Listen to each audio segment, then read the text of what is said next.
Hello everyone, for this tutorial video I'd like to talk about how combinations work. Even though they are similar to permutations, they are different. Because combinations are not order sensitive, while permutations are. The thought process for deriving the formula is actually very similar to what we already did for permutations though, which is noticing for the first box there are n possible ways to arrange it. So for the second box, there is n-1, for the third box, n-2, and so on, which we already know is true from the permutation video. And then also, like the permutation proof, we do the fundamental counting principle, i.e. multiply all of these ways of arranging things.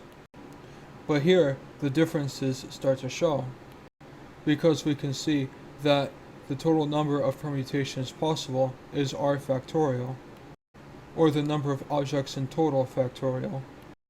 So this means the permutations is exactly equal to the combinations times the number of objects factorial. So we see a concrete formula for the number of combinations by itself is number of permutations divided by total number of objects factorial. And then we simply rewrite the number of permutations using the longer formula we derived in the last video, and get a final answer for the number of combinations.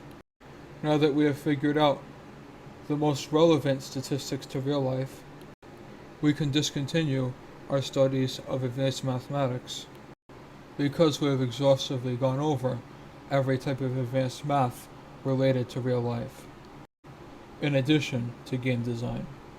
Don't forget to subscribe if you found this video informative, and make sure to see other tutorial videos, and follow me on either Facebook or Twitter for more content.